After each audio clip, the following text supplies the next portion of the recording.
হ্যাঁ, দুর্নীতি করে কে? জেনা করে কে? সুদ খায় কে? টেবিলের নিচ দিয়ে ঘুষ খায় কে? শিক্ষার তো অভাব নাই, বিশাল বড় ডিগ্রিধারী, কিন্তু ঘুষের টাকা ছাড়া সিগনেচার দেয় না, ঘুষ ছাড়া চাকরি হয় না। শিক্ষিত মানুষগুলো ঘুষের অভাবে চাকরি পায় না, আর অশিক্ষিত বকলমগুলা ঘুষ দিয়া সরকারি চাকরি পায়। শিক্ষার জোরে ডিগ্রির ভারে সাহেবের মাজা বাঁকা, মুস্কি হেসে সব অফিসে নেয় যে ঘুষের টাকা। শিক্ষার জোরে ডিগ্রির ভারে সাহেবের মাজা বাঁকা, মুস্কি হেসে সব অফিসে নেয় যে ঘুষের টাকা। শিক্ষিত এই মানুষদের দেশে তো আজ অভাব নাই, শিক্ষিত এই মানুষদের দেশে তো আজ অভাব নাই। মানুষ দেখতে চলো এবার জাদুঘরে যে সবাই। কথাটা কি ক্লিয়ার? বুঝতে পারছেন? মানুষ নামাজ পড়ে না, যার কারণে মানুষ কুকুরের মতো, কিন্তু অসংখ্য বান্দারা এলাকার ভিতরে চান্দাবাজি করে।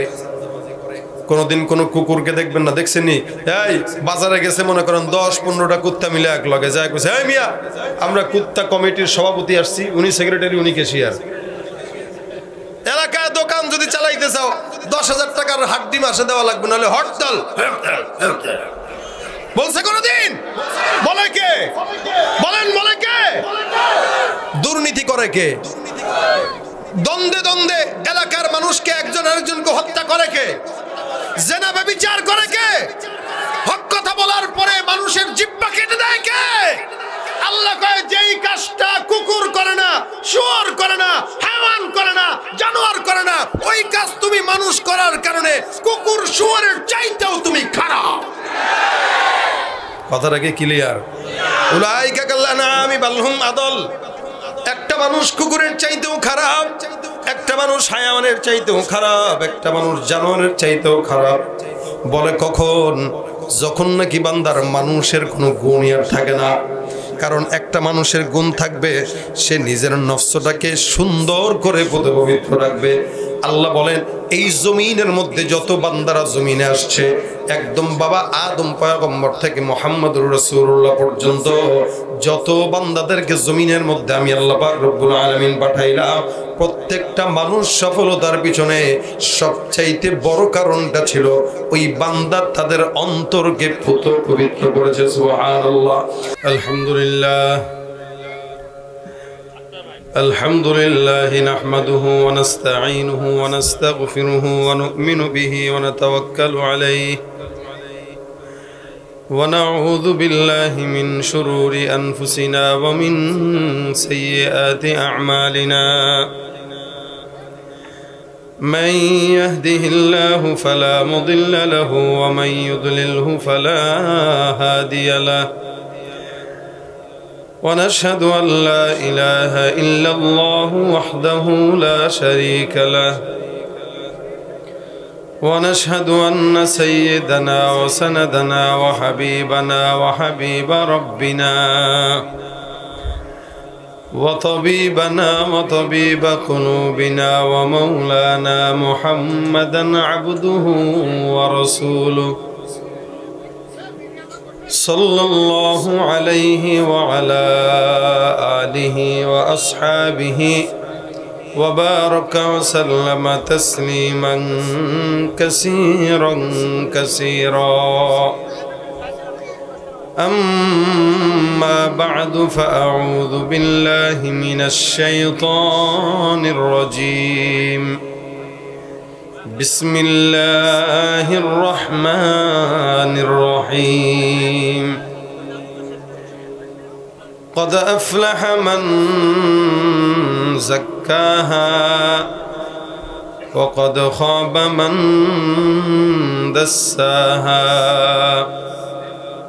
صدق الله مولانا العظيم صدق رسوله النبي الكريم وقال النبي صلى الله عليه وسلم ألا إن في الجسد لمضغة إذا صلحت صلح الجسد كله وإذا فسدت فسد الجسد كله ألا وهي القلب أو كما قال النبي عليه الصلاة والسلام সকলে জবান খুলে দুরূদ শরীফ পড়ি আল্লাহুম্মা সাল্লি আলা মুহাম্মাদিন ওয়া আলা আলি মুহাম্মাদ বারান কামা সাল্লাইতা আলা ইব্রাহিম ওয়া আলা আলি ইব্রাহিম ইন্নাকা হামিদুম মাজিদ আল্লাহুম্মা বারিক আলা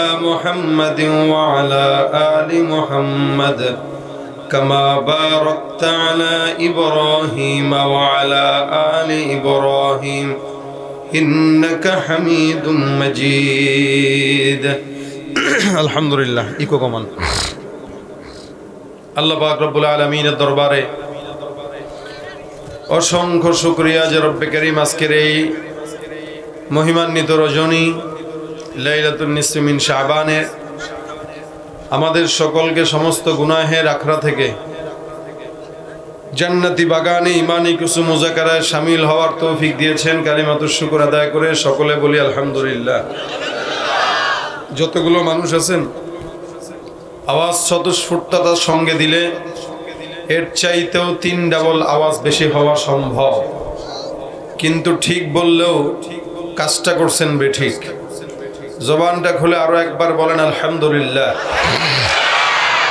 যতক্ষণ আমি আছি একদম মুখতাসার, আজকে মাহফিল করার পক্ষে আমি ছিলাম না, বহুত জোর জবরদস্তি করে আমার থেকে ডেট নেওয়া হয়েছে। ইবাদত আপনাদের যেমন করা লাগে আমাদেরও করা লাগে।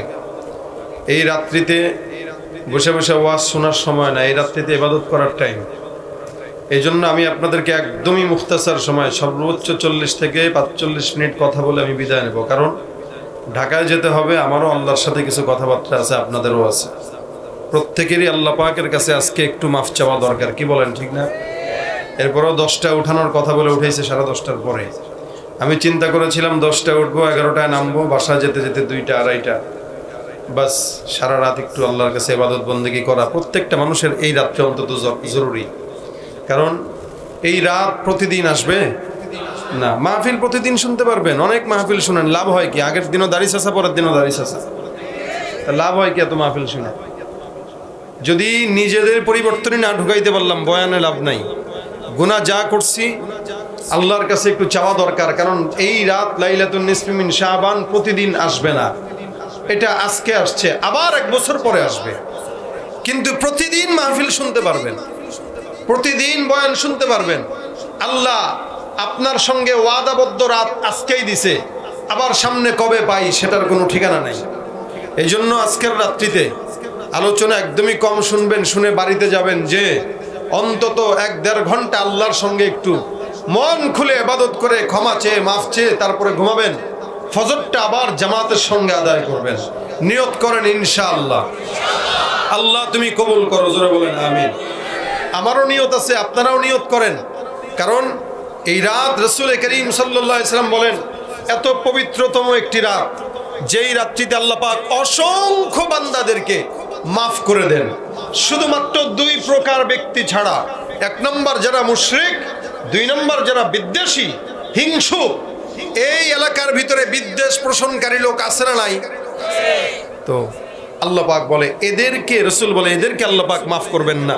যাদের দিলে বিদ্বেষ থাকবে, হিংসা থাকবে, অহংকার থাকবে, আর যারা মুশরিক, এই 2 প্রকার দলের মানুষকে আল্লাহ পাক এই লাইলাতুন নিসফি মিন শাবানে ক্ষমা করবেন না। তা আমরা আমাদের অন্তর থেকে বিদ্বেষ পোষণ না করে হিংসা বিদ্বেষকে দূরে সরায় রাখবো ইনশাআল্লাহ।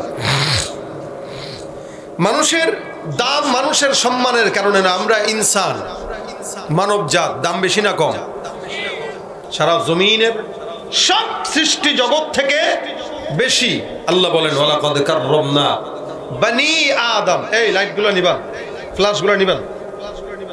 আপনাদের এতগুলা মিডিয়া দেখে কি পছন্দ হচ্ছে? হ্যাঁ বাবু নিবাও, এতগুলা মিডিয়া আসছে, রাত পোহাইতে না পোহাইতেই ইউটিউবে দেখে ফেলবেন।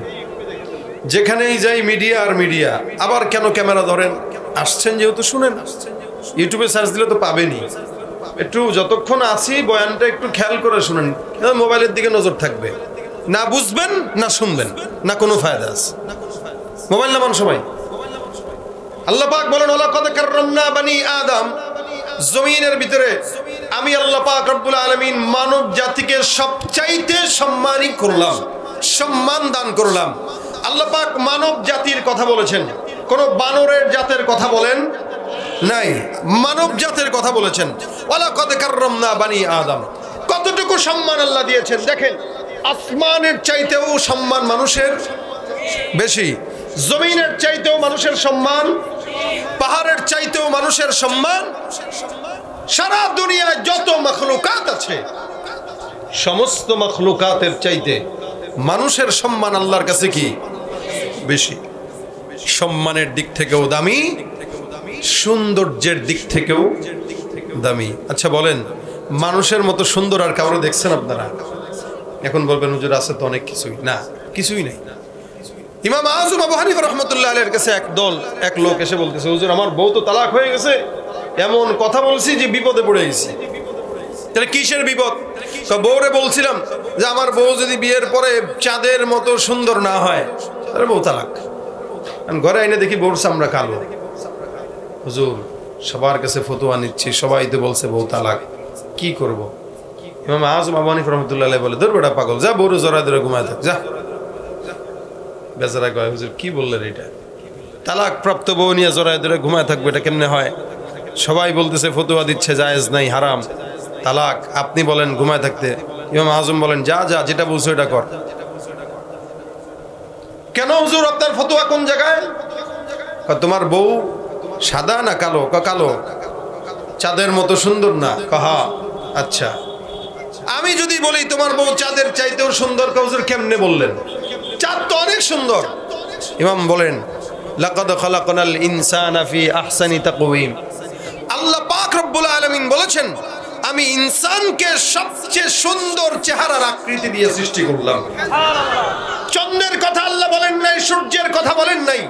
আল্লাহ পাক বলেছেন আসমানের চন্দ্রের চাইতে না, সূর্যের চাইতে না, গোটা দুনিয়ার সব চাইতে মানুষকে সুন্দর আকৃতিতে বানাইলাম। সুতরাং যেহেতু আল্লাহ পাক বলেছেন মানুষ সুন্দর, সুতরাং তোমার বউ চাঁদের চাইতেও সুন্দর। তার মানে সৃষ্টির শ্রেষ্ঠ জীব মানুষ, সৃষ্টির শ্রেষ্ঠ সুন্দর মানুষ। কত দামি মানুষ! আসমান জমিন গ্রহ নক্ষত্রের চাইতেও সম্মানিত। নবী করিম সাল্লাল্লাহু আলাইহি ওয়াসাল্লাম বলেন, শুধু তাই নয়, একটা মানুষ কত সম্মানিত জানো? আল্লাহর নবী সাল্লাল্লাহু আলাইহি ওয়াসাল্লাম একদিন কাবার সামনে দাঁড়ায় ডাক দিয়া বলতেছেন, হ্যাঁ বাইতুল্লাহ, তুমি কি জানো, তুমি কি জানো তোমার সম্মান কত? কারণ বাইতুল্লাহর দাম এত। আল্লাহ পাক কোরআনে বলেন, মান দাখালাহু কানা আমিনা। কেউ বাইতুল্লাহ ঢুকলো তা আল্লাহ পাক রব্বুল আলামিন তাকে সম্পূর্ণ নিরাপদ বানায় দিল। বাইতুল্লাহ ঢোকা মানে কি? নিরাপদ। এই যে এক ভাই কালকে যাবে, যখন ঢুকবে সাথে সাথে নিরাপদ হয়ে যাবে। মান দাখালাহু কানা আমিনা। আল্লাহর নবী বাইতুল্লাহর দিকে তাকায় বলতেছেন, এই কাবা, তোমার সম্মান আল্লাহর কাছে অনেক বেশি হতে পারে, কিন্তু তুমি জানো তোমার আশেপাশে যারা তাওয়াফ করে আল্লাহ পাকের কাছে তাদের দাম তোমার চাইতে কোটি গুণে বেশি। একটা ইমানদারের দাম আল্লাহর কাছে তুমি কাবার চাইতেও বেশি। যার কারণে কাবা একটা মানুষের অন্তরে কষ্ট দেওয়া মানে বাইতুল্লাহ ভাঙার সমান অপরাধ। একটা মুমিনের সম্মান আল্লাহর কাছে কাবার চাইতেও বেশি। ওয়ালাকাদ কাররামনা বানি আদম। কিন্তু সম্মানটা বেশি হওয়ার পিছনে একটা কারণ আছে না নাই? আল্লাহ পাক রব্বুল আলামিন বলেন, ইয়া আইয়ুহান নাসু ইন্না খালাকনাকুম মিন যাকারিন ওয়া উনসা ওয়া জাআলনাকুম শুউবান ওয়া ক্বাবাইলা লিতাআরাফু। আল্লাহ পাক রব্বুল আলামিন ডাক দিয়া বলেন, হে মানুষেরা, জমিনের মধ্যে আমি তোমাদেরকে সমস্ত মানুষদেরকে এক পুরুষ এক নারী থেকে সৃষ্টি করলাম। এক পুরুষ আর এক নারী। পুরুষের নামটা কি জোরে বলেন? আদম। আর মাটার নাম কি বলে? হাওয়া। আল্লাহ পাক বলে, এক নারী এক পুরুষ থেকে তোমাদেরকে আমি আল্লাহ পাক জমিনের মধ্যে বানাইলাম, পাঠাইলাম। আর তোমাদেরকে আমি আল্লাহ বংশে বংশে শাখায় শাখায় বিভক্ত করে দিলাম। আমি আল্লাহ তোমাদেরকে বংশ দান করলাম। কেউ কেউ পাটোয়ারি, কেউ অমুক, কেউ ভইয়া, কেউ কাজী, কেউ গাজী, কেউ সৈয়দ, অমুক অমুক বংশের হাজারো মানুষ দুনিয়ার জমিনে আল্লাহ পাক রব্বুল আলামিন মানুষকে বংশ দান করলেন। বংশ কিন্তু অহংকার করার জন্য না। বংশ কেন? আল্লাহ পাক ডাক দিয়া বলেন লিতারফু, এই বংশ আমি আল্লাহ তোমাদেরকে দান করলাম যাতে করে তোমরা একজন আরেকজনের সঙ্গে পরিচিত হতে পারো। পরিচিত হওয়ার জন্য তোমাদেরকে আমি আল্লাহ বংশ দান করলাম। সুতরাং বংশ নিয়ে পরিচয় নয়, দল নিয়ে পরিচয় নয়, চাকরি নিয়ে পরিচয় নয়। এলাকার ভিতরে কিছু মানুষ আছে, হ্যাঁ আমি অমুক বংশের, আমি তমুক বংশের, তুই আমার চিনস? কেউ আছে না আমি অমুক দল করি, অমুক দলের সভাপতি, অমুক দলের সেক্রেটারি। আল্লাহর কাছে বান্দা দল, বান্দার আল্লাহর কাছে বান্দার বংশ, আল্লাহর কাছে বান্দার রাজনৈতিক পরিচয়ের কোনো দাম নাই। আল্লাহ বলে বান্দা এইগুলো তোমাদের দুনিয়ার জমিনে কাজে লাগবে, কিন্তু আল্লাহর দরবারে কাজে লাগবে না। আমি আল্লাহর কাছে বংশের পরিচয় নাই। আমি আল্লাহর কাছে একমাত্র পরিচয়, যদি তোমরা দামি হতে চাও, আমি আল্লাহ পরবর্তী লাইনে বললাম ইন্না আকরামাকুম ইনদাল্লাহি আতকাকুম, তোমাদের মধ্যে যতগুলো বান্দা আছো সমস্ত বান্দাদেরকে আমি রব্বুল আলামিন দুনিয়ার জমিনে এত সুন্দর করে সৃষ্টি করলাম। এই দুনিয়ার জমিনে সৃষ্টি করার পর আমি আল্লাহ পাক রব্বুল আলামিন তোমাদের দিলের মধ্যে একটা জিনিস দিয়ে দিলাম যেটার নাম তাকওয়া। আল্লাহ পাক বলেন এই তোমাদের বান্দাদের মধ্যে যে বান্দার তাকওয়া যত বেশি, আমি আল্লাহর দরবারে ওই বান্দার দাম তত বেশি। যেই বান্দার দাম আল্লাহর দরবারে যত বেশি, বুঝতে হবে এই বান্দার তাকওয়া তত বেশি। আল্লাহ ডাক দিয়া বলেন হে মুসলমান, যার কারণে বুঝতে হবে আওয়ামী লীগ দল করা, বিএনপি দল করা, অমুক দল করা এটা বান্দার বড় পরিচয় নয়। আমাদের প্রত্যেকটা মানুষের একমাত্র পরিচয়, আমরা সবাই এক আল্লাহর গোলাম, এক নবীর উম্মত। আল কোরআনের সৈনিক আমি, নেই তো পরাজয়, এক আল্লাহর গোলাম আমি, এই তো পরিচয় আমার, এই তো পরিচয়। ঠিক কিনা? এই পৃথিবীর সবই নকল, এই পৃথিবীর সবই নকল, আসল কিছুই নয়, এক আল্লাহর গোলাম আমি, এই তো পরিচয় আমার, এই তো পরিচয়।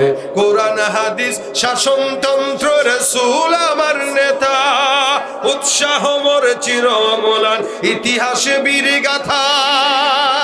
কোরআন হাদিস শাসনতন্ত্র রাসূল আমার নেতা, উৎসাহ মোর চিরমলান, ইতিহাস বীর গাথা।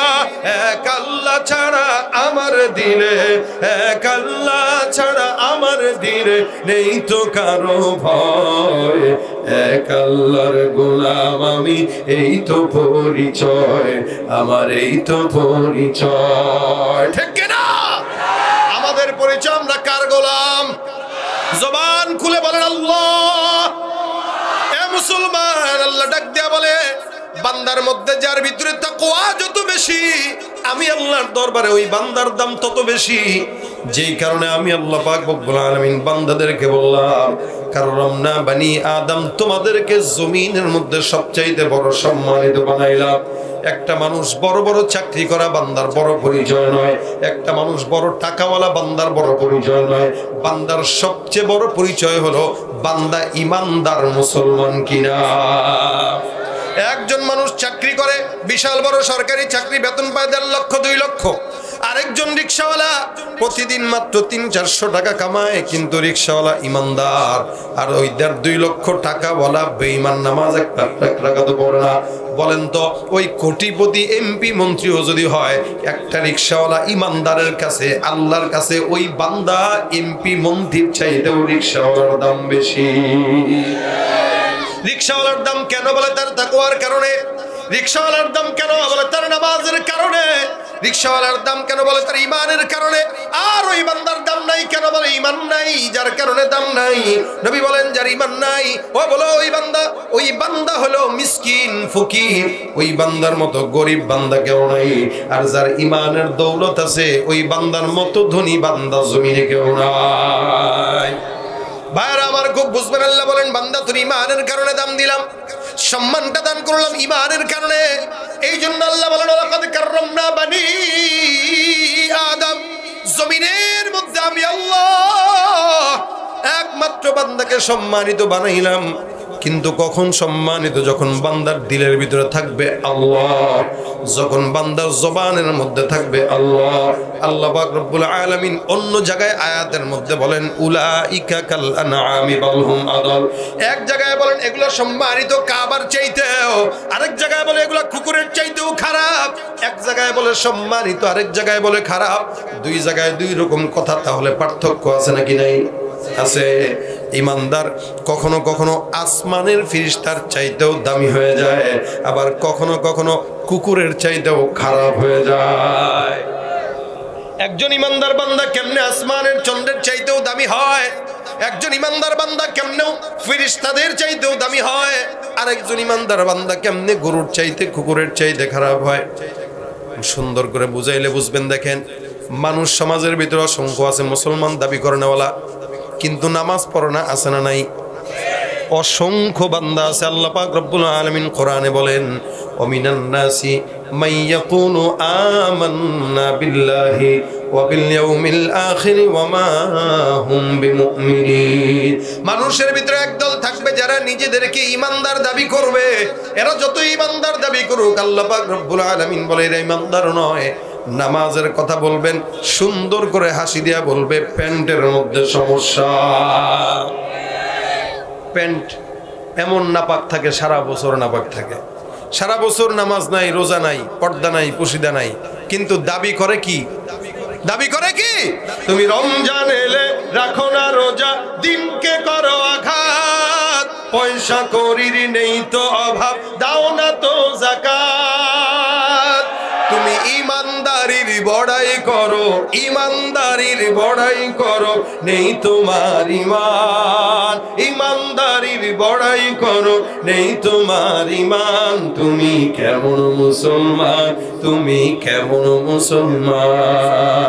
নামাজের সাথে নাই পরিচয়, মানো না কোরআন, নামাজের সাথে নাই পরিচয়, মানো না কোরআন। তুমি কেমন মুসলমান? ঠিক কিনা? নবীর উম্মত দাবি করো, সুন্নাহ মানো না, নবীর অপমানে তোমার হৃদয় কাঁদে না। তুমি নবীর উম্মত দাবি করো, সুন্নাহ মানো না, নবীর অপমানে তোমার হৃদয় কাঁদে না। তুমি বিজাতীয় সংস্কৃতিতে সপেছো পরাণ, তুমি বিজাতীয় সংস্কৃতিতে সপেছো পরাণ। কেমন মুসলমান তুমি, কেমন মুসলমান? আছে না নাই? মুসলমান দাবি করে নামাজ নাই, মুসলমান বলা যাবে কিনা? কারণ রাসূল বলেন যার নামাজ নাই তার ঈমান নাই, যার নামাজ নাই তার কি নাই? জোরে বল। আল্লাহ বলে উলাইকা কাল আনআম বাল হুম আদাল। এগুলো সব হলো গরু ছাগলের মতো, বরং তার চাইতেও খারাপ। একটা ইমানদারের নামাজ থাকা লাগবে, এটা তার কর্তব্য। কি বলেন? লুঙ্গি পরা যেমন আপনার কর্তব্য, নামাজ পড়াটাও আপনার কর্তব্য। লুঙ্গি না পড়লে যেমন আপনি ন্যাংটা, নামাজ না পড়লেও ন্যাংটা ইমানদার। কথা বলেন ঠিক কিনা? যাদের সময় সময় নামাজের কথা বললেই প্যান্টে সমস্যার অজুহাত থাকে, ওদেরকে দোকান থেকে প্যাম্পাস কিনে দিবেন যেন প্যান্ট নাপাক করতে না পারে। নামাজ নাই আবার ইমানদার দাবি করে। আল্লাহ বলেন তুই ইমানদার না, ছাই, ঘোড়ার ডিম। এই টাইপের ইমানদার দিয়া ইসলামী বিপ্লব কোনোদিন সম্ভব নয়। কথায় কথায় আমি মুসলমান, এরকম মুসলমান সস্তা, সস্তা মুসলমানের কোনো দাম নাই। আমরা সস্তা মুসলমান বলেই ইসলামের কোনো উপকার আমাদের দ্বারা হয় না।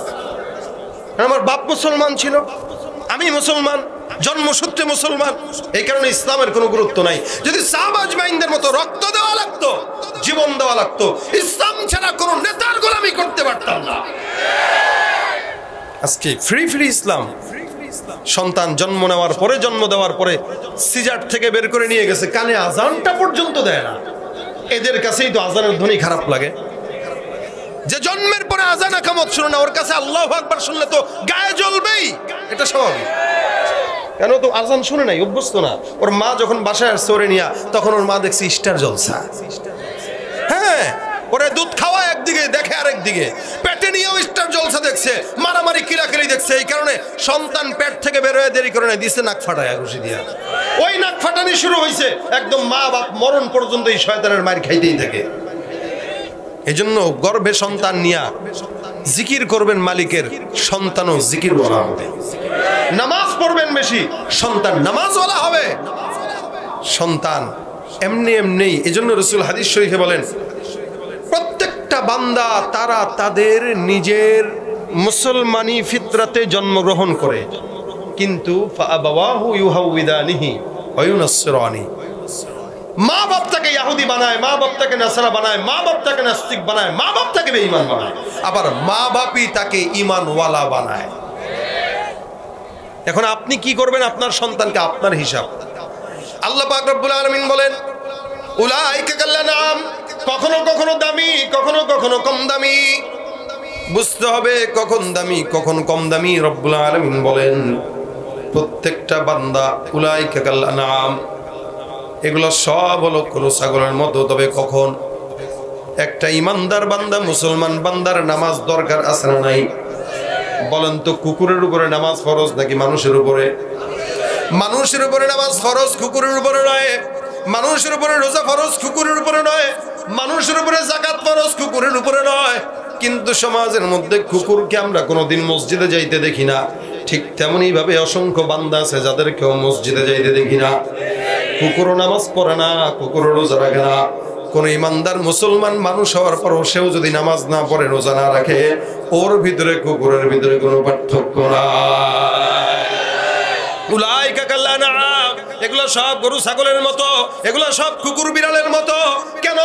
কুকুর নামাজ পড়ে না, এটাও নামাজ পড়ে না। কুকুরও যাকাত দেয় না, এরাও যাকাত দেয় না। কুকুরও রোজা রাখে না, তারাও রোজা রাখে না।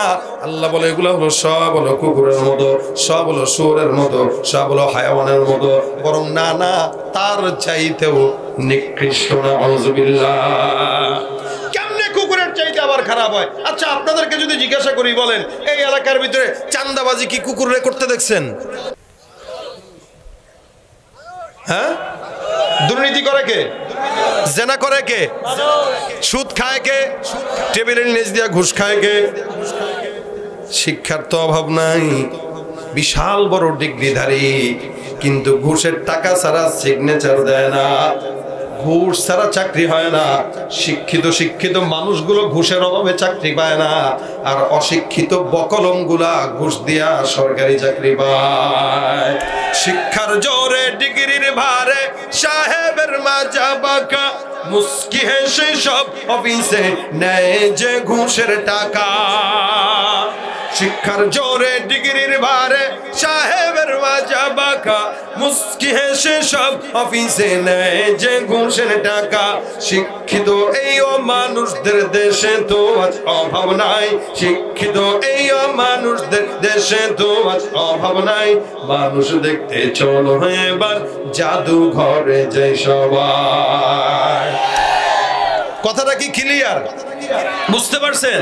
মানুষ নামাজ পড়ে না, যার কারণে মানুষ কুকুরের মতো।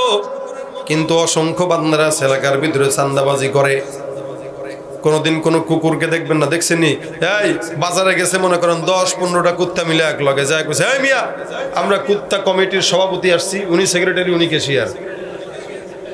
এলাকায় দোকান যদি চালাইতে চাও 10,000 টাকার হাড্ডি মাসে দেওয়া লাগবে, নাহলে হরতাল। বলছে কোনদিন? বলে কে? বলেন বলে কে? দুর্নীতি করে কে? দ্বন্দ্বে দ্বন্দ্বে এলাকার মানুষকে একজন আরেকজনকে হত্যা করে কে? জেনা ব্যভিচার করে কে? হক কথা বলার পরে মানুষের জিহ্বা কেটে দেয় কে?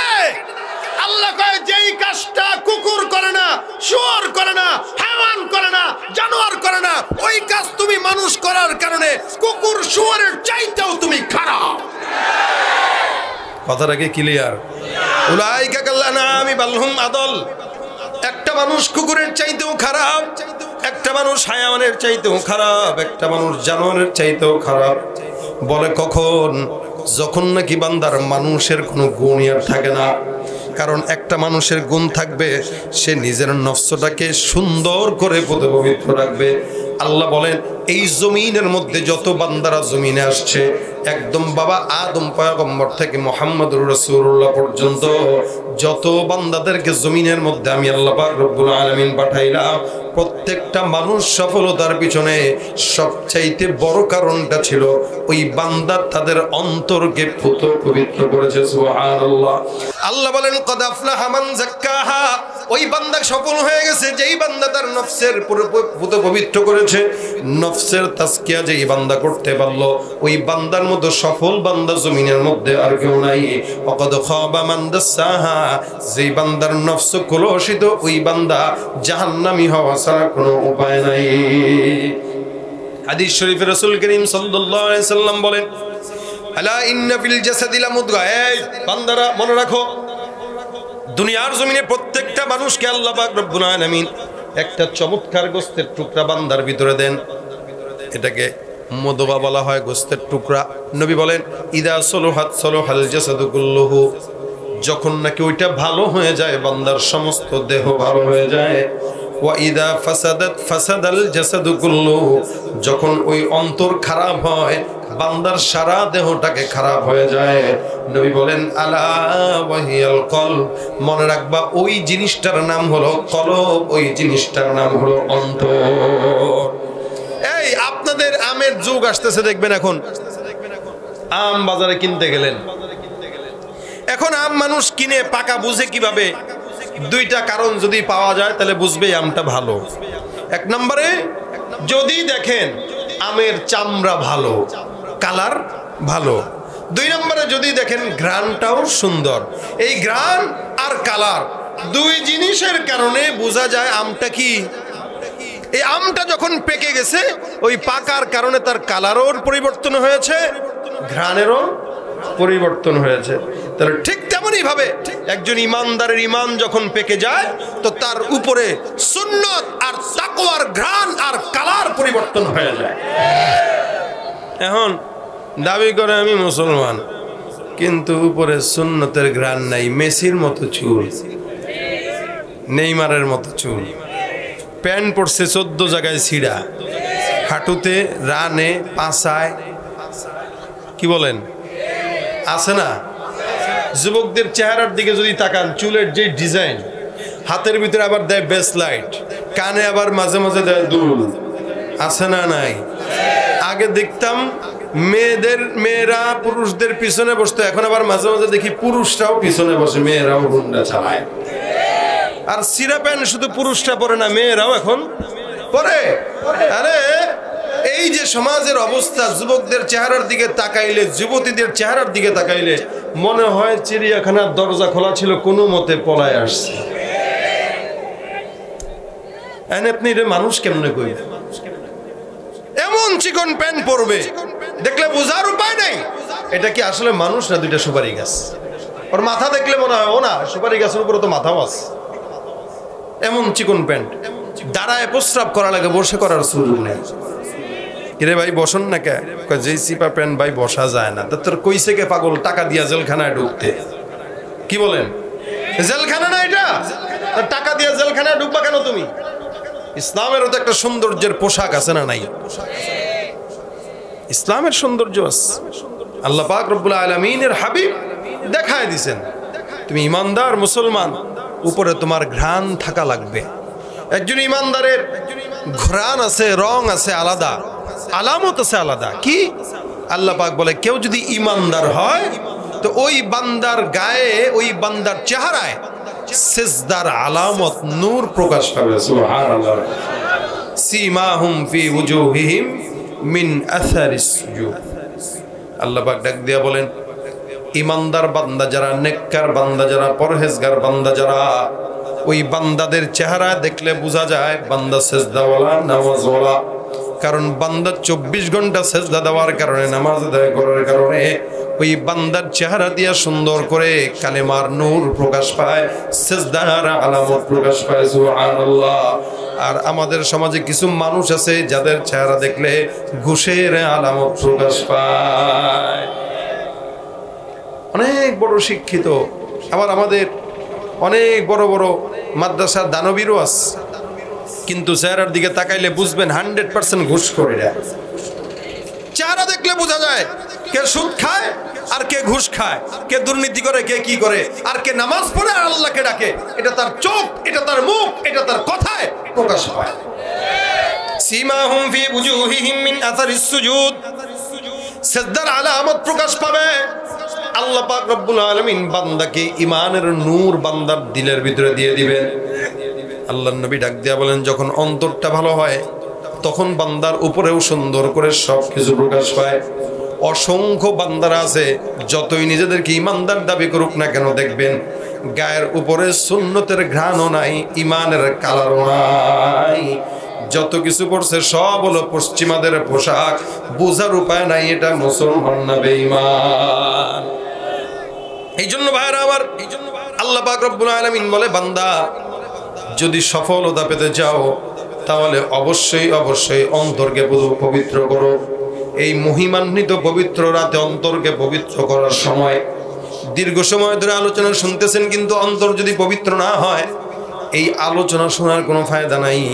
এই কারণে অন্তরটা পবিত্র করার ঘটনা আল্লাহ পাক রব্বুল আলামিন বারবার কোরআনের মধ্যে বলেছেন, অন্তর পবিত্র করো। কারণ শয়তান চায় না বান্দার অন্তর পবিত্র হয়ে যাক। কারণ শয়তান যখন দেখে বান্দা অন্তর পবিত্র করতেছে, তখন শয়তান বান্দার ধোঁকা দেওয়া শুরু করে দেয়। আল্লাহ পাক রব্বুল আলামিন ডাক দেয়া বলে, এই কারণে বান্দা নফসের সৌন্দর্য প্রচার করো, প্রকাশ করো। মানুষের ক্ষুধা দুইটা জিনিস, এক নাম্বার হইল বান্দা শারীরিক ক্ষুধা, বান্দা পেটে ক্ষুধা লাগে। এই ক্ষুধাটা বান্দা যখন খাবার খায় তখন বান্দার শরীরে ঢোকার পরে বান্দার শরীর সুস্থ থাকে। আরেকটা ক্ষুধা হলো বান্দার অন্তরের ক্ষুধা। ওই বান্দা যখন অন্তরের ক্ষুধা লাগে তখন আল্লাহ পাক রব্বুল আলামিন বলে, বান্দা তুমি তোমার শারীরিক ক্ষুধা নিবারণের জন্য বারবার তুমি খাবার খাও। আমরা সকালবেলা নাস্তা করি, দুপুরবেলা খাবার খাই, বিকেলবেলাও নাস্তা, রাত্রিবেলাও খাবার। নিজেদের শরীর ঠিক রাখার জন্য দৈনন্দিন 3 থেকে 4 বার 5 বার পর্যন্ত নাস্তা খাইলাম, কিন্তু অন্তরটা যে অপবিত্র, অন্তরটা যে ক্ষুধার্ত, কোনদিন অন্তরটাকে খাবার দেওয়ার জন্য ফিকির করলাম না। আল্লাহ ডাক দেয়া বলে, হে ইমানদার বান্দা, তুমি তোমার অন্তরকে পবিত্র যদি করতে চাও, তুমি তোমার অন্তরকে যদি পেট ভরে খাবার দিতে চাও, একটা মাত্র সম্পদ, একটা মাত্র অবস্থান, সেটা কি? আলা বিযিকিরিল্লাহি তাতমাইন্নুল কুলুব। আল্লাহ পাক রব্বুল আলামিন বলেন, মনে রাখবা অন্তর পবিত্র করার জন্য সবচাইতে বড় মাধ্যম হলো আল্লাহর জিকির।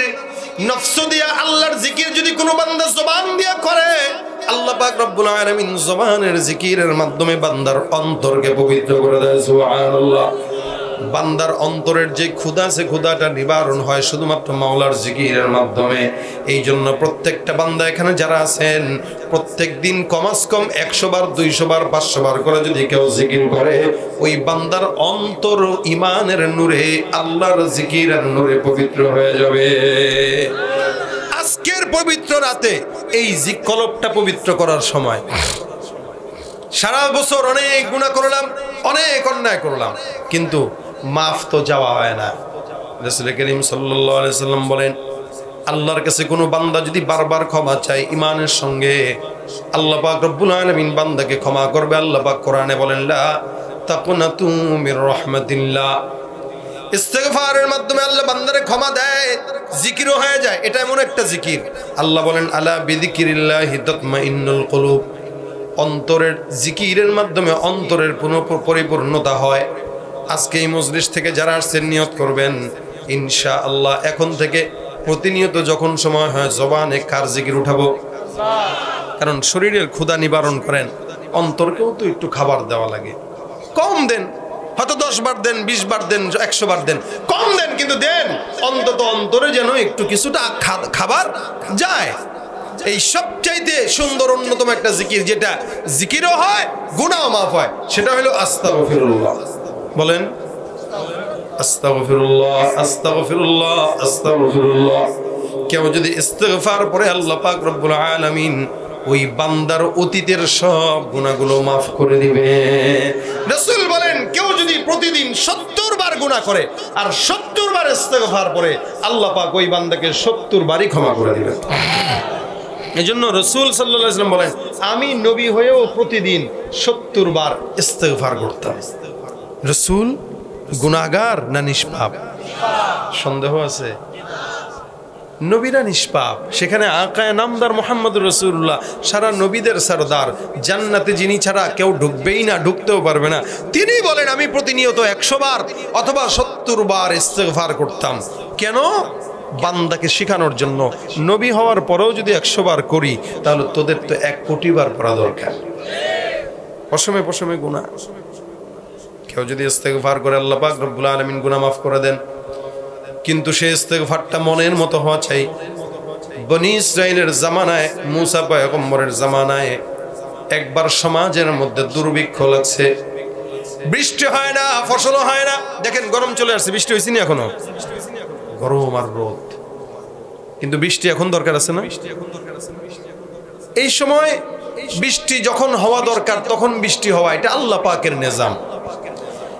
এখন মুসা পয়গম্বরের জামানায় এরকম অনেক দিন হয়ে গেল বৃষ্টি হয় না, তো উম্মতরা এসে ডাক দিয়ে বলতেছেন, হুজুর একটু আল্লাহ পাকের কাছে দোয়া করেন, আল্লাহ যেন আসমান থেকে বৃষ্টি দেয়।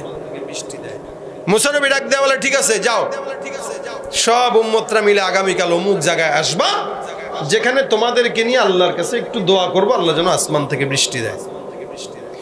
প্রায় 70,000 উম্মত মুসা নবীর কাছে আসলেন। উনি নিয়ে গেলেন একটা বিশাল বড় মরুভূমিতে,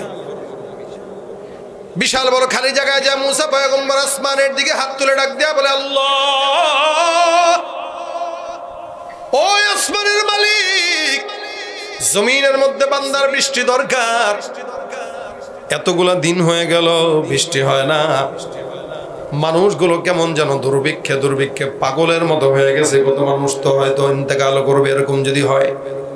মালিক গো, আসমান থেকে বৃষ্টি নাজিল করে দাও। আমি পয়গম্বর মুসা সব উম্মতদেরকে নিয়ে তোমার দরবারে হাত তুললাম। নবীরা এমন জিনিস আল্লাহর কাছে দুইটাই বলছেন, আল্লাহ পাক সেটাই শুনছেন। সমস্ত উম্মতরা মিলে কান্দে, আসমানের মালিক কোনো কথা বলে না। মুসা নবী ডাক দিয়ে বলে, আল্লাহ, আসমান থেকে বৃষ্টি দাও। আল্লাহ পাক রব্বুল আলামিন গায়বী ভাবে আওয়াজ দিয়ে মুসা পয়গম্বরকে জানায় দেয়, এ মুসা, এই উম্মতদের মধ্যে একজন লোক এমন আছে, যেই লোকটা 40 বছর পর্যন্ত লাগাতার আমি মাওলার সঙ্গে নাফরমানি করে আসতেছে। যতক্ষণ পর্যন্ত ওই বান্দা আমি আল্লাহর দরবারে ক্ষমা না চাবে প্রকাশ্যে, আমি আল্লাহ পাক রব্বুল আলামিন আসমান থেকে বৃষ্টি দিব না, জমিনের মধ্যে আমি আল্লাহ পাক আসমান থেকে বৃষ্টি নাজিল করব না। ওই বান্দারে একটু বলো, বান্দা যেন মাফ চায়। আল্লাহ নবী মুসার সাথে সাথে ডাক দেয়া বলে, ইয়া মানাসাল্লাহ, এমন কোন বান্দা যে বান্দা অপরাধী, আল্লাহ পাক রব্বুল আলামিনের সঙ্গে 40 বছর হয়ে গেল এখনো পর্যন্ত নাফরমানি করতেছো, তাড়াতাড়ি মালিকের কাছে হাত তুলে দোয়া করো, আল্লাহ যেন তোমার গুনাহের কারণে অন্য কোনো মানুষকে কষ্ট না দেয়, মাফ করে দেয়। মুসা পয়গম্বর বারবার ডাক দিয়া বলে, কে আছো? সবার সামনে মাফ চাও। 70,000 মানুষ, 70,000 মানুষের মধ্যে পয়গম্বর মুসা বলতেছেন মাফ চাওয়ার জন্য। আল্লাহর বান্দা পয়গম্বর মুসা যখন ধমক দিয়া বলতেছেন কেউ হাত তুলে না, কিন্তু যে অপরাধী, ওই অপরাধী তো জানে আমি নিজে অপরাধ করছি। বান্দা যখন এই কথা শুনলো সবার সামনে মাফ চাওয়া লাগবে, বান্দা লজ্জায় পড়ে গেল। মাথাটা নিচের দিকে দিয়া, দিলটা নরম করে মনে মনে ডাক দিয়া বলে, আল্লাহ, এই জায়গায় 70,000 মানুষ, পয়গম্বর মুসা জানাইলো প্রকাশ্যে মাফ না চাইলে তুমি ক্ষমা করবা না। 40 বছর পর্যন্ত তুমি যদি সবর করতে পারো, আজকে কি পারবা না? হে মালিক, আমি তোমার কাছে বারবার ডাক দিয়া বললাম, মালিক রে, আমার মতো নালায়েককে তুমি আল্লাহ এই মুহূর্তে ক্ষমা করো। আমি ওয়াদা করলাম জিন্দেগিতে আর কোনোদিন তোমার নাফরমানি করবো না, মালিক তুমি মাফ করে দাও। আল্লাহ, হাজারো মানুষের সামনে আমাকে লাঞ্ছিত করো না, তুমি আমার এত মহব্বত করো বানাইছো। 40 বছর পর্যন্ত ইবাদত করি নাই, গুনাহ করলাম, তোমার সঙ্গে নাফরমানি করলাম। যেই মালিক 40 বছর পর্যন্ত সবর করে, সেই মালিক আজকেও পারবে। মালিক গো, মুসা পয়গম্বরের সামনে তুমি আমারে লাঞ্ছিত করো না। বান্দার চোখ দিয়া অনবরত গড় গড় করে পানি বের হইতেছে, জমিনেও পানি পড়ে নাই। মুসা নবী তাকায় দেখে আসমানের এক কোণারায় কেমন যেন কালো মেঘে আচ্ছন্ন হয়ে গেছে। আসমানের দিকে পয়গম্বর মুসা তাকায় আবার ডাক দিয়া বলে, আল্লাহ, কাহিনী বুঝলাম না, এতক্ষণ ডাকলাম মালিক আসমান থেকে বৃষ্টি নাজিল করো, এতক্ষণ বৃষ্টি দাও নাই। কোন বান্দাকে মাফ চাওয়ার জন্য বললা, ওই বান্দাও তো মাফ চায় নাই। এতগুলা বান্দারে বারবার ডাক দেয়া বললাম তাড়াতাড়ি ক্ষমা চাও, একজন বান্দাও নাই। যেই বান্দাটা দাঁড়াইছে কই কাউরাইতো দেখলাম না। কিন্তু তুমি তো বলছো ওই বান্দা মাফ না যাওয়া পর্যন্ত তুমি ক্ষমা করবা না। কিন্তু মালিক আল্লাহ, এখন দেখি আসমানের এক কিনারায় মেঘ, মালিক তুমি কেন এখন বৃষ্টি দিবা? আল্লাহ ডাক দেয়া বলে, হে মুসা, যেই বেঈমানের কারণে এত দিন পর্যন্ত জমিনে বৃষ্টি দেই নাই, এখন আমি আল্লাহ ওই বান্দার জন্য আসমান থেকে বৃষ্টির ফয়সালা করে দিলাম। আল্লাহ নবী ডাক দিয়া বলে, আল্লাহ, কোন বান্দাটা একবার দেখাও। আল্লাহ ডাক দিয়া বলেন, না মুসা, বান্দার সঙ্গে আমার গোপনে প্রেম হয়ে গেছে। প্রেম গোপনে করে মজা নাকি প্রকাশ্যে করে মজা? গোপনে করে মজা। এ মুসলমান, প্রেমিক প্রেমিকা যখন একসঙ্গে হয় দেখবেন খালি গোপন জায়গা তালাশ করে, গাছের চিপা চাপা তালাশ করে, এলাকার একাকী ঘর তালাশ করে। আল্লাহর সঙ্গে কোনো বান্দা যদি প্রেম করতে যায়, ওই বান্দা নিজের ঘরের জায়নামাজটাকে একাকীর সঙ্গী বানায় নেয়। কারণ মালিকের সঙ্গে গভীর রাতে প্রেম করার মজাটাই হলো আলাদা। সুবহানাল্লাহ। আল্লাহ পাক ডাক দিয়া বলে, আমি ওই বান্দারে মাফ করলাম শুধুমাত্র চোখের পানির বিনিময়ে। হ্যাঁ, পয়গম্বর মুসার উম্মতদেরকে আল্লাহ পাক যদি 40 বছরের গুনাহগারকে মাফ করতে পারে, আপনি আমি পয়গম্বর মুহাম্মদ রাসূলুল্লাহ সাল্লাল্লাহু আলাইহি ওয়াসাল্লামের উম্মত হওয়ার পরেও মালিক বলেন, বান্দা, তোদের বেশি চাওয়া লাগবে না, একবার খালি তো বলবি। আল্লাহর হাবিব বলেন, লাইলাতুন নিসফি মিন শাবানে আল্লাহ পাক রব্বুল আলামিন আসেন, অসংখ্য বান্দাকে আল্লাহ পাক মাফ করে দেন। আর ডাক দেয়া বলেন, তুলুয়ে ফজর পর্যন্ত, একদম গরুবে শামস থেকে তুলুয়ে ফজর পর্যন্ত, মাগরিব থেকে নিয়ে ফজর পর্যন্ত, আজকের রাত্রিতে আসমানের মধ্যে এসে আল্লাহ পাক ডাক দেয়া বলবে, হে বান্দা, আসো কোনো গুনাহগার, আসো কোনো ঘুষখোর, আসো কোনো জেনাকারী, আসো কোনো সুদখোর, আমি আল্লাহর কাছে যাও, আমি আল্লাহ ক্ষমা করে দিব। আসো কোনো রিজিক অভাব, আমি আল্লাহর কাছে চাও, আমি রিজিক দান করব। আসো কোনো গুনাহগার, আমি আল্লাহর কাছে চাও, আমি ক্ষমা করে দিব। এটা এমন একটা রাত, যেই রাতটা অন্য কোনো সময় আসবে না। সারা বছরে আজকে আসলো, আল্লাহ পাক অসংখ্য বান্দাকে এই রাত্রে ক্ষমা করে দেন। আমার নবী এই রাত্রে ঘুমান নাই, আল্লাহর নবী মসজিদে নববীর ভিতরে পড়েছিলেন, জান্নাতুল বাকিতে সাহাবীদের কবর জিয়ারত করেছেন, মৃতদের কবর জিয়ারত করেছেন। এ মুসলমান, আজকের রাত্রিটা এমন একটা রাত, এটা ঘুমানোর কোনো রাত নয়। আপনিও গুনাহগার, আমিও গুনাহগার। জমিনে এমন কোনো বান্দা নাই যেই বান্দা গুনাহ করে নাই। মনটাকে নরম করে বুঝেন, অসংখ্য গুনাহগার আপনার দ্বারা আমার দ্বারা গুনাহ সংগঠিত হয়েছে, কিন্তু কোনোদিন বালিশের সঙ্গে মাথাটা লাগায় চিন্তা করি নাই, আল্লাহ মাফ করে দাও, কোনোদিন মন থেকে বলি নাই। এখন যদি মরণ হয়ে যায়, মালিকের দরবারে কি জবাব দেব জানি না।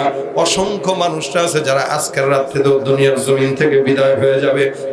জানি না আপনার আমার হায়াতটা কোন সময় শেষ হয়ে যায়, কখন জানি আপনার আমার হায়াতের চাবিকাঠি আল্লাহ পাক রব্বুল আলামিন শেষ করে দেয়।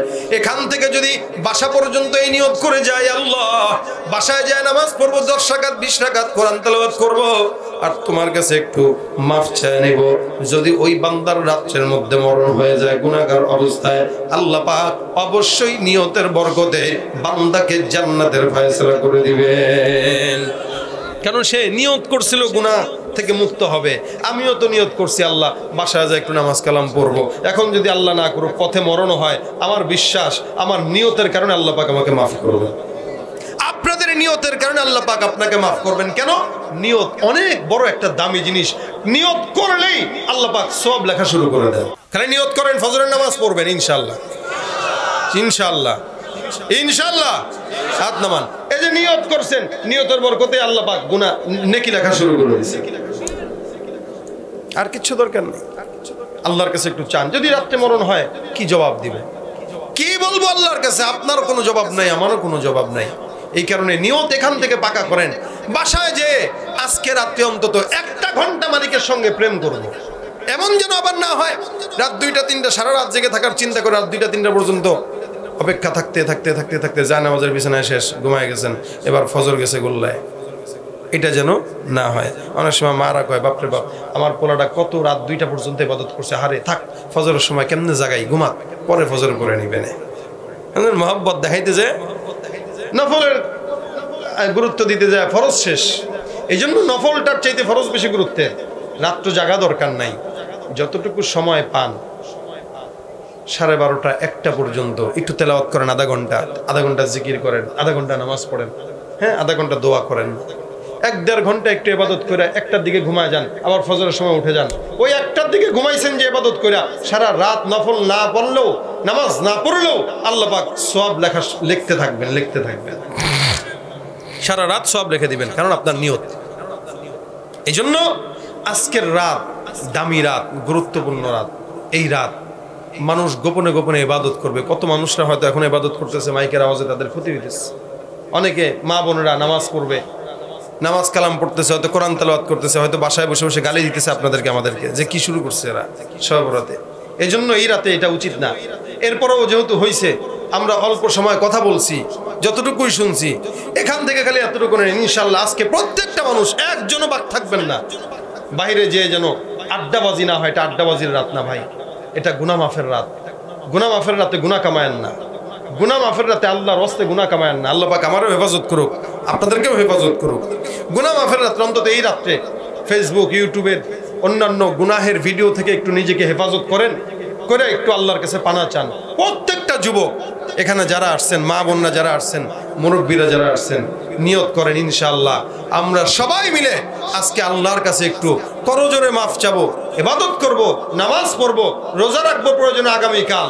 এটা সবে বরতের রোজা না, এটা এমনি নফল রোজা। এই নিয়তে রাখলেন যে আল্লাহ আইয়ামে বীজের রোজাও হয়ে গেল, পাশাপাশি একটা নফল রোজাও হয়ে গেল, এই উসিলা তুমি মাফ করে দিও। বাস ইনশাআল্লাহ নিয়ত করেন, নিয়তেই বরকত। 10 জন যদি আজকে আমল করে বাসায় যে আমার এই কথা শোনার পরে, ইনশাআল্লাহ কমিটির যে ভাইরা আছেন প্রত্যেকেই আপনার সওয়াবটা ঘরে বসে পাবে ইনশাআল্লাহ। নিয়ত করছেন তো ইনশাআল্লাহ? আল্লাহ পাক তৌফিক দান করুন, বলেন আমিন। এই জন্য প্রত্যেকেই আল্লাহর কাছে আজকে তওবা করবেন, ইস্তেগফার করবেন। হায়াত ভাই, আজকে এখানে আছি আমি, আগামীকাল থাকবো কোথায় কেউ জানে না, আপনারাও জানেন না। যাওয়ার আগে অন্তত নিষ্পাপ হয়ে যেন যেতে পারি, আল্লাহ পাক সেই তৌফিক দান করুন, বলেন আমিন। ও তুই এই দুনিয়ার মায়ায় পড়ে করছো কত বাহানা, এই যে নয় তোরা আসল বাড়ি, কবরে যে তোরা আসল ঠিকানা, এই যে নয় তোরা আসল বাড়ি, কবর যে তোরা আসল ঠিকানা। পূর্বপুরুষ যারাই ছিল একে একে সবার আলো, তুমি আমি কেউ রব না, তুমি আমি কেউ রব না, দিতে হবে রওনা, এই যে নয় তোরা আসল বাড়ি, কবর যে তোরা আসল ঠিকানা, এই যে নয় তোরা আসল বাড়ি, কবর যে তোরা আসল ঠিকানা। আল্লাহ কবরের সামান নিয়ে যাওয়ার তৌফিক দান করুন, বলেন আমিন। বাসা পর্যন্ত যেটা বললাম, অন্তর পবিত্র করতে জিকির দরকার। অন্যতম জিকির আস্তাগফিরুল্লাহ। বলেন আস্তাগফিরুল্লাহ পড়ার দ্বারা ফায়দা 3টা বলতেছি, মনে রাখেন। 1 নাম্বার, কেউ যদি ইস্তেগফার পড়ে অতীতের সব গুনাহ মাফ হয়ে যায়। 2 নাম্বার, কেউ যদি ইস্তেগফার পড়ে রিজিকের অভাব দূর হয়ে যায়। 3 নাম্বার, কেউ যদি ইস্তেগফার পড়ে সকল বালা মুসিবত দূর হয়ে যায়। 4 নাম্বার, কেউ যদি ইস্তেগফার পড়ে সব দোয়া কবুল হয়ে যায়। এগুলো দরকার আছে না নাই? এজন্য যখন সময় হয় ওই গঞ্জে গ্রামের হোটেল দোকানে বসে বসে গীবত শেকায়েত না করে, দ্বন্দ্ব ফাসাদ না করে, যখনই সময় হয় আস্তাগফিরুল্লাহ আস্তাগফিরুল্লাহ একটু পড়বেন। 1বার 2বার পারেন পড়েন। হাতের কাজ আছে, পায়ের কাজ আছে, জবানের তো কোনো কাজ নাই। কি বলেন, ঠিক না? জবানের কাজ থাকবে কি? বলেন বলেন, জবানের কাজ থাকবে কি? আস্তাগফিরুল্লাহ। পাশাপাশি আল্লাহর কাছে সবসময় মাফ চাবেন, আল্লাহ যেন ফিতনা মুক্ত জিন্দেগি দান করে। দুনিয়াতে অনেক ফিতনা চলে আসছে ভাই, ঈমান বাঁচানো খুব কঠিন। আল্লাহ পাক যেন আমাদেরকে গুনাহ মুক্ত জিন্দেগি দান করেন, ফিতনা মুক্ত জিন্দেগি দান করেন, জিকিরওয়ালা জিন্দেগি দান করেন, বলেন আমিন। পাশাপাশি ভাইজান কালকে আল্লাহর ঘরে যাবেন না? কয়টায় ফ্লাইট? মাশাআল্লাহ, 2 জন, ওনার বাবা উনি সহ, মাও যাবে। আমরা ওনার কাছে দোয়া চাই। কি বলেন? যেহেতু জয়ুফুর রহমান আল্লাহ পাকের মেহমান হইতেছে, দোয়া করবেন নি? মনে থাকবে আমাদের কথা ইনশাআল্লাহ। খুব নিয়ত ছিল আমারও রমজানে যাওয়ার, কিন্তু যে কোনো কারণবশত হচ্ছে না। আল্লাহ পাক রব্বুল আলামিন কবুলের বিষয় দেখেন। যখন হয় না, ইচ্ছা থাকে হয় না, অনেক সময় ইচ্ছা না থাকলেও আল্লাহ পাক কান ধরে নিয়ে যায়, কান ধরে নিয়ে যায়। এই হলো হালত। এরপরে যেই পরিমাণে দাম বাড়ছে সব কিছু, ফ্লাইটের দাম, সব কিছুর দাম, সামর্থ্য থাকা সত্ত্বেও অনেকে পারতেছে না, মানে আশা থাকা সত্ত্বেও অনেকে পারতেছে না। আর ভিড়ের কথা তো নাই বললাম। যেহেতু আপনাদের এলাকার এই 2 জন যাবে, আমরা ওনাদের কাছে দোয়া চাই, উনি যেন আমাদেরকে মদিনার রওজার সামনে যায় না ভুলে, আমাদের সকলের সালামটা যেন রাসূলের রওজায় পৌঁছায় দেয়, এবং বাইতুল্লাহর মুলতাজামে দাঁড়ায় যেন আমাদের জন্য দোয়া করে, আমরা ওনাদের জন্য দোয়া করি। আল্লাহ পাক ওনাদের এই সফরকে বরকতময়, হজ্জে মাবরুক আল্লাহ পাক তাদেরকে দান করুক, বলেন আমিন। পড়েন আস্তাগফিরুল্লাহ আস্তাগফিরুল্লাহ আস্তাগফিরুল্লাহ রাব্বি মিন কুল্লি যামবি ওয়া আতুবু ইলাইহি লা হাওলা ওয়ালা কুওয়াতা ইল্লা বিল্লাহিল আলিয়্যিল আযীম। আস্তাগফিরুল্লাহ রাব্বি মিন কুল্লি যামবি ওয়া আতুবু ইলাইহি লা হাওলা ওয়ালা কুওয়াতা ইল্লা বিল্লাহিল আলিয়্যিল আযীম। আল্লাহুম্মা আনতাস সালাম ربنا ظلمنا أنفسنا وإن لم تغفر لنا وترحمنا لنكونن من الخاسرين ربنا تقبل منا إنك أنت السميع العليم وتب علينا إنك أنت التواب الرحيم فراديونا مليك فراديونا গুনাহগারের হাত দুখানা ফিরায়া দিও না। রব্বুল আলামিন পবিত্র মহিমান্বিত এক রাত্রিতে আল্লাহ অসংখ্য গুনাহগার বান্দারা গুনাহের বোঝা মাথায় নিয়ে তোমার দরবারে হাত তুললাম। আল্লাহ মালিক তাকায় দেখো, ছোট ছোট বাচ্চারা, যুবক ভাইয়েরা, দাড়ি পাকনাওয়ালা ভাইয়েরা, মুরব্বীরা হাত তুলছে। মালিক গো, আমাদের গুনাহের চাইতে তোমার রহমত অনেক বেশি, তোমার দয়া অনেক বেশি। আয় আল্লাহ, আমাদের সকলের গুনাহ খাতা তুমি আল্লাহ মাফ করে দাও। আর রব্বুল আলামিন গুনাহ করতে করতে পাহাড় সমান গুনাহ, এমন গুনাহগার যদি বিছানার সঙ্গে বিটটা লাগাই নিজে নিজেই চিন্তা করি, আল্লাহ আমাদের মতো গুনাহ আর জমিনে কোনো উম্মতটা করছে কিনা জানি না। তুমি যদি দয়া না করো আল্লাহ, জাহান্নাম ছাড়া আমাদের কোনো উপায় নাই। হে মালিক, কত মুরব্বী বাবারা, দাড়ি পাকনাওয়ালারাও হাত তুললো। আল্লাহ তুমি তো বলছো দাড়ি পাকনাওয়ালারা যখন তোমার দরবারে হাত তুলে তোমার নাকি লজ্জা লাগে। এখানে কত দাড়ি পাকনাওয়ালা মুরব্বীরা আছে, চোখের পানি ফেলে কান্দে।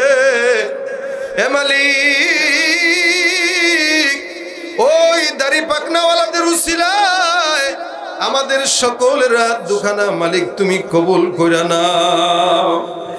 গুনাহগার বান্দারা আল্লাহ গুনাহের বোঝা যদি তুমি হিসাব নাও, জাহান্নাম ছাড়া কোনো উপায় নাই। আয় আল্লাহ, জমিনের মধ্যে যদি একটু হাত আগুনের মধ্যে পড়ে মালিক সহ্য করতে পারি না, দুনিয়ার আগুন সহ্য করতে পারি না, জাহান্নামের আগুন কেমনে সহ্য করব জানি না। মালিক তুমি দুনিয়ার আগুনে যেমন নাকি পুরাইবা না, জাহান্নামের আগুনেও তুমি আমাদেরকে পুরাইও না। আদর করিয়া মানুষ আল্লাহ বানাইয়া কেমনে দিবা জাহান্নামে ফালাইয়া। তুমি যদি মাফ না করো তোমার বান্দারে, বলো তোমার বান্দা যাবে কার দ্বারে। মালিক তুমি মেহেরবানি করে আমাদের গুনাহগুলো মাফ করে দাও। আয় আল্লাহ, এই জায়গায় যত মানুষটা বসছি আল্লাহ, প্রত্যেককে তুমি নিবানে আমলে হায়াতে রিজিকে সব কিছুর মধ্যে ভরপুর বরকত দান করে দাও ইয়া রাব্বুল আলামিন। আমাদের দিলটা অনেক শক্ত, চোখেও পানি বেরোয় না, তোমার ডাক জবানের মধ্যে আসে না। মালিক তুমি আমাদের জবানে তোমার ডাক উঠায় দাও। আয় আল্লাহ, শক্ত দিলটাকে তুমি আল্লাহ নরম বানায় দাও। আয় আল্লাহ, শুকনা চোখের মধ্যে তুমি ভয়ের পানি দান করে দাও আল্লাহ।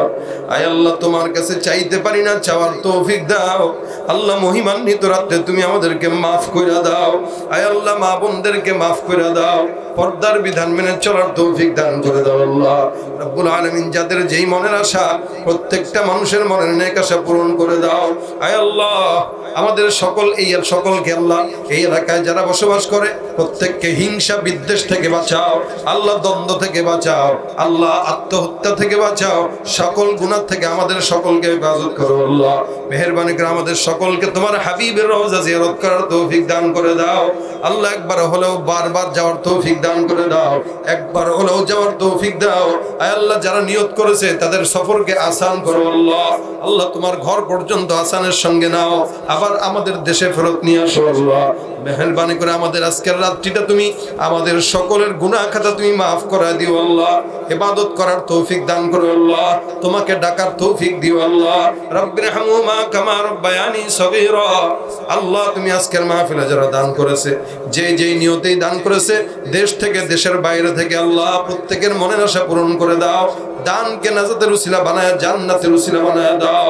আয় আল্লাহ, মেহেরবানি করে আমাদের সকলকে দিনদার বানায় কবরে নিও আল্লাহ। গুনাহমুক্ত জিন্দেগি দান করে নিও আল্লাহ। হাসবুনাল্লাহু ওয়া নি'মাল ওয়াকিল, নি'মাল মাওলা ওয়া নি'মান নাসির। সুবহানা রাব্বিকা রাব্বিল ইজ্জাতি আম্মা ইয়াসিফুন ওয়া সালামুন আলাল মুরসালিন ওয়ালহামদুলিল্লাহি রাব্বিল আলামিন। লা ইলাহা ইল্লাল্লাহু মুহাম্মাদুর রাসূলুল্লাহ। আসসালামু আলাইকুম।